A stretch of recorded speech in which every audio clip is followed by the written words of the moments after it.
বন্ধুরা, এই যে ধুপই বানাবো, শীতের পিঠা। চিনি নিয়ে নিছি, স্বাদ মতো লবণ দিয়ে দিলাম। এবার পানি দিয়ে চিনিটা গুলাই নেব। চিনিটা গুলানো হয়ে গেছে পানি দিয়ে। এবার আটা দিয়ে দেব। এটা কিন্তু সিদ্ধ চালের আটা, ভাতের চালের ভাঙায় নিয়ে এসেছি শুধু এই পিঠা খাওয়ার জন্য।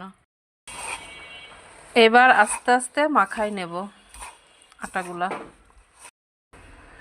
অল্প অল্প পানি দিতে হবে আর এগুলো এভাবে মাখাতে হবে। আটাটা মাখানো হয়ে গেছে। এই যে এভাবে মাখানোর পরে, এভাবে ছাড়ার পরে এরকম হলে বুঝতে হবে হয়ে গেছে। যেহেতু এটা শুকনো আটার, এজন্য একটু বেশি করে পানি দিয়েছি। এবার আধা ঘন্টা ঢেকে রাখবো।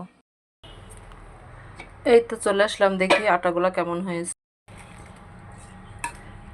এই তো অনেক সুন্দরভাবে মিশে গিয়েছে। এবার পিঠা বানাবো।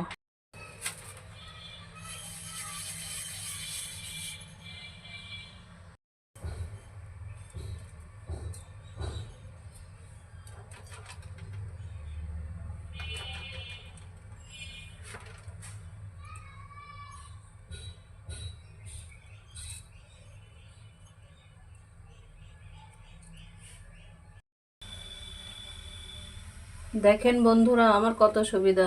আমার মিনি রাইস কুকারে আমি ধুপই বানাই খাচ্ছি।